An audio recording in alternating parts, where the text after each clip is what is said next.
Today I am going to make some vegan broth, vegetable broth. I make my own. This is a bag of cut ends and leavings. This is full of onion skins and peels, carrot ends, zucchini parts after I've taken them out of the spiralizer, pieces of pepper, red pepper, green pepper.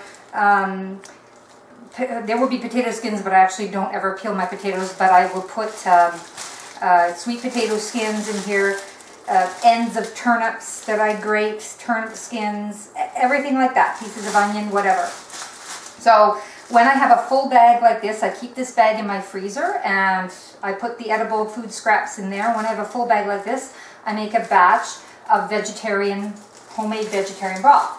If you don't have a pressure cooker, I love the pressure cooker because it saves a lot of money on electricity. If you don't have a pressure cooker, you can just put it in a big pot and boil it.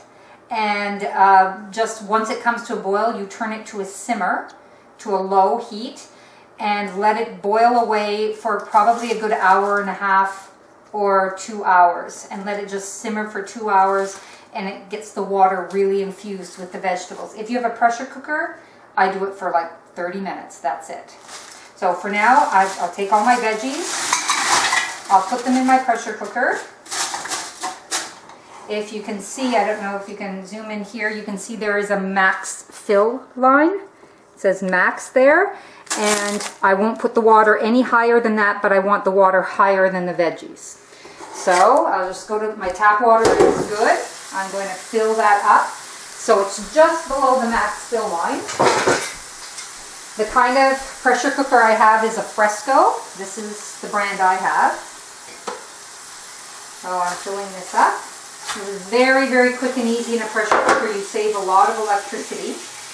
I turn on my element to max. Actually, I'll turn the back element because it's the better size.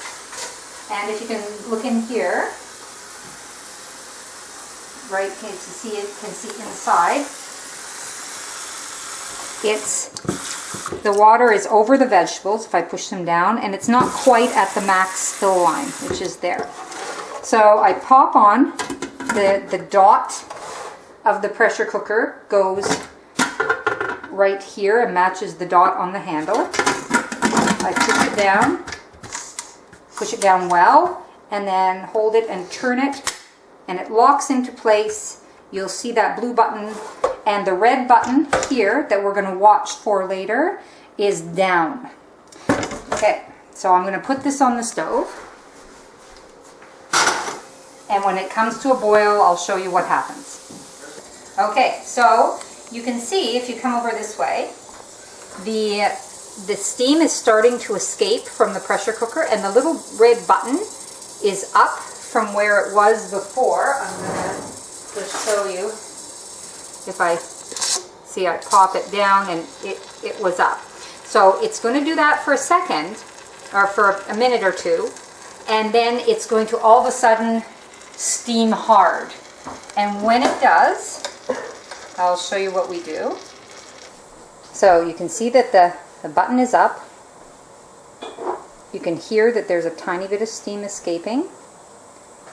And in a minute it'll get a little bit more definite. It's starting to hiss a little bit more.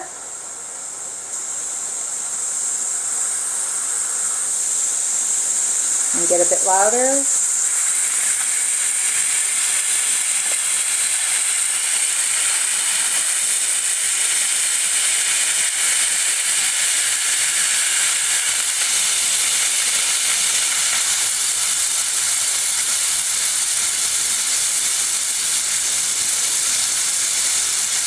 Now the steam is really coming out. It's a steady stream of steam, and it's pushing. So at this point, I turn my element down to about medium, and I set my timer for 30 minutes, and we'll come back at the end of 30 minutes, and I'll show you what to do. But you just simply now turn the element down, and you let it pressure cook like that for 30 minutes. If you're using a regular pot, you would just let it simmer, bring it to a boil, and then you would simply simmer it for a good couple of hours. But pressure cooking does the same thing in a lot less time. Okay, the pressure cooker has been steaming like this on medium heat for 30 minutes. So now all I do is I'm going to turn my element off and pull the pressure cooker off the heat and just let it die down by itself. At some point, this little red button is going to fall down, and when it falls down, it's going to be safe to open the pressure cooker. So I'll bring you back here when that happens. Okay, so as you can see, if you look here closely, the red button is gone all the way down. So that means it's safe to open the pressure cooker. To open this pressure cooker, you push the handle forward and you turn it to the right and it pops open. Take a look. Here's all that lovely broth that's been steaming for about 30 minutes. So what I do is, what you need to do now is you need to strain the broth. So I bring it over here, the kitchen sink, and I just pour the broth in the strainer.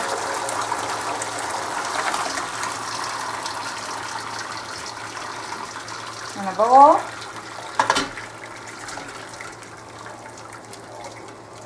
And what I'm going to do with that is put this is going to go in the compost.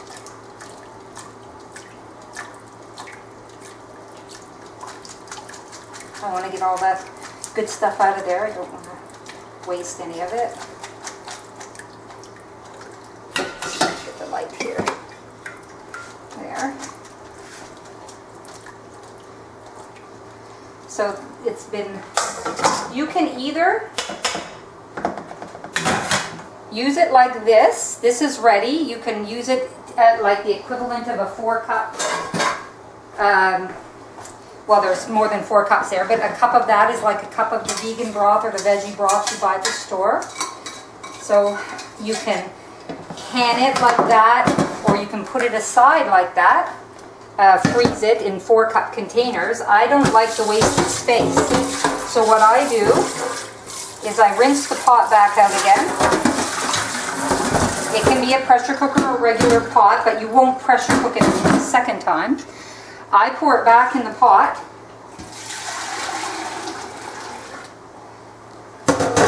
You can see how much is in the pot. And I just put this on the stove and I bring it to a simmer, and I let it simmer till there's maybe about an inch of broth left, and it's very concentrated. I pour it into ice cube trays and freeze it. And I pop out the ice cubes. I'll show you what it looks like. Here's some that I have made. They're like little ice cubes like that. And each one of those ice cubes, you put that in 4 cups of hot water, and you've got your 1 liter or your 4 cups of broth. Yep. Okay, so if you take a look in here, it's boiled down to, I don't know, maybe a ½ an inch on the bottom, where it was up to here before. Now it's down to there. It took about an hour-ish of boiling. If you want it to boil faster, put it on high and just set your timer to check it every 5 minutes, so nothing dangerous happens, like it boils dry. You can see how dark it is. I'm left with about 2 cups of concentrated broth, and this is a safe space in my freezer. So I just simply pour that in ice cube trays, and it pops out and it makes the lovely little ice cubes that I showed you. I'll have to put that in some more ice cube, in some more trays. It'll probably fill up another 5 or 6, so there's 2, 4, 6. There's 16 here, and there's probably another 5 or 6 here. But let's just say at least a good 20 ice cubes. And a box of that broth, of vegan broth that you'll buy, is $3 to $4. So even if it's only $3, and I think it's usually $3.99, each one of these is a liter. You can reconstitute that in a liter, and you will have like 20 liters, 20 boxes of vegan broth for pennies for stuff that you would have composted normally. And so that's like $60 to $80 worth of vegan broth. And it's pure, it's fresh, and you know it's good. And that's it.